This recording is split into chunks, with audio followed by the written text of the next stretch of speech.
Hey, what's up, everybody? Cinephile Mike here, and it is season 4 of awards season reviews. We're counting down to the 98th Academy Awards with 98 reviews in 98 days. Look, those nominations are live now. This is crunch time, and if you want to make sure you catch all of the reviews of every film nominated, at least for the Oscars, and then some, make sure you click that subscribe button so you don't miss a single one. We're in our 7th theme week, documentary week. This week, I'm looking at 7 documentaries. And again, with yesterday's nominations, I'm going to slight shift the way I frame this week. So these last 3 are 3 of the 5 nominees. And the first up that I'm going to talk about is the nominated doc that sort of connects to what I talked about yesterday for those that saw cover-ups. Today I'm talking about HBO's The Alabama Solution. Written by the film's co-directors Andrew Jarecki and Charlotte Kaufman, along with the film's editor Paige Marcella, The Alabama Solution premiered at Sundance a year ago before landing on HBO Max this past October. The Alabama Solution begins almost by accident. In 2019, Jarecki and Kaufman visited Alabama's Easterling Correctional Facility to document a religious revival, a celebration, only to be quietly approached by incarcerated men describing abuse, neglect, and failure within the state's prison system.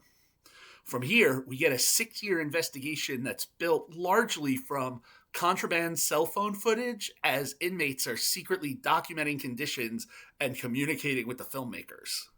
From the outset, the film establishes a system operating far beyond its limits.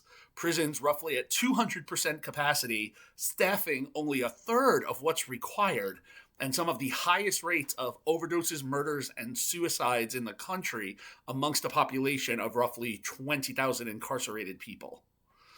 Now, at the center of the film, there's 2 things. One is the death of Stephen Davis, an incarcerated man beaten to death by prison guards. The documentary follows his mother and family as they search for answers in the aftermath of his death. Answers that the prison system and the courts are often unwilling or very slow or minimal to provide.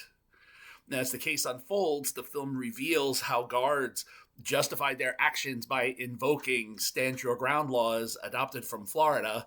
So not the only documentary nominated this year to reference those laws, also part of The Perfect Neighbor.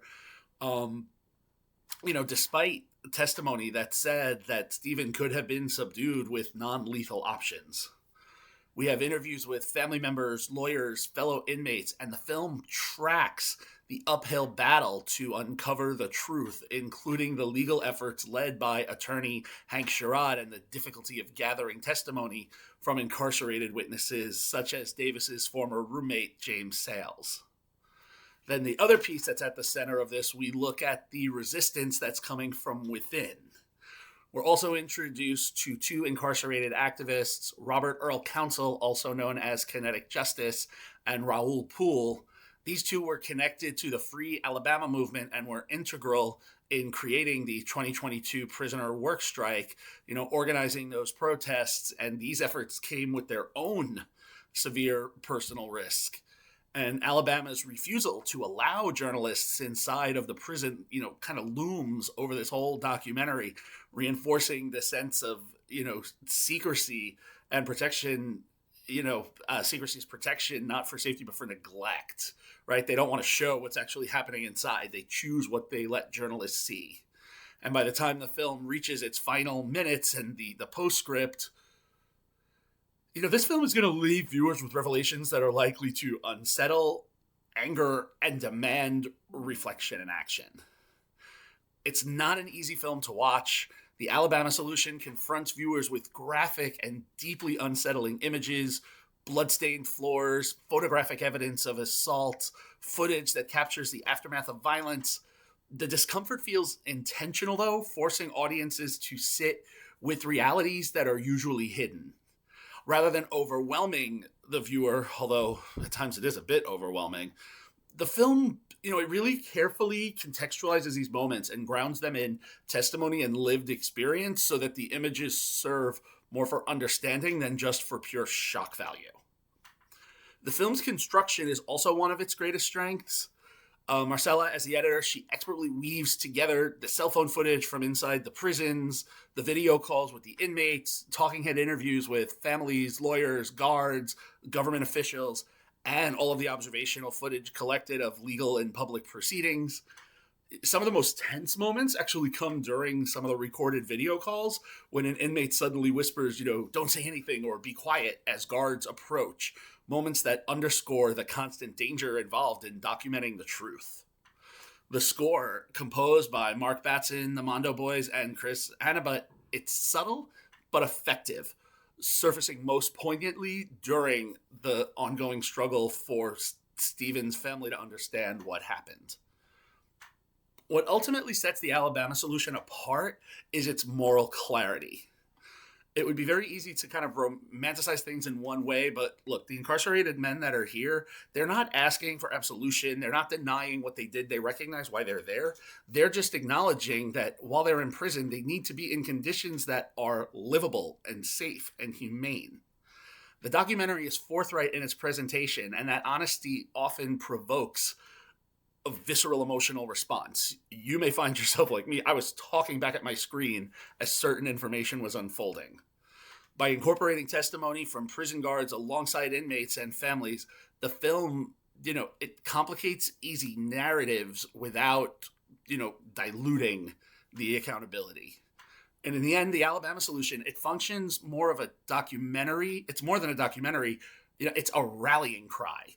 It's a rare and deeply unsettling look inside a system that depends on silence to survive, and not just in Alabama, as the film will show. Now, let's talk about box office and awards. As of this recording and posting, the film shows no box office receipts. It was directly released on HBO Max in October, but critically, I believe for the second time this season, I have a film that is sitting with a 100% tomato meter on Rotten Tomatoes with 24 reviews and a 94% popcorn meter coming from over 50 audience reviews. Award season-wise, as we know, Alabama Solution is nominated for Best Documentary at the Oscars this year, a prize it has either been nominated for or taken among several critic circles or film festivals. Additionally, it won Best Political Documentary at the Critics' Choice Documentary Awards, which also nominated it for Documentary Feature, True Crime Documentary, Director, and Editing.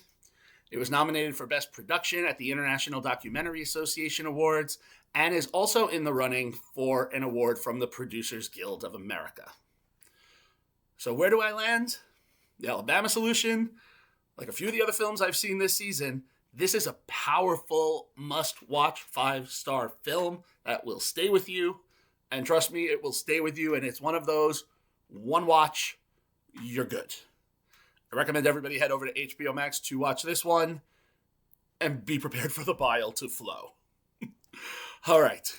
On that note, thank you all for joining me for episode 47 of Award Season Reviews Season 4. We're going to be doing this every day. We got 51 days left, so make sure you stay with me. Be sure to like the video, subscribe to the channel, share it with your friends, drop your thoughts in the comments. You can follow me everywhere on social platforms, on Letterboxd, and of course, head over to cinephilemike.com for even more reviews and movie goodies. I'll be back tomorrow with the next review, and until then, this is Cinephile Mike saying take a break and watch something new.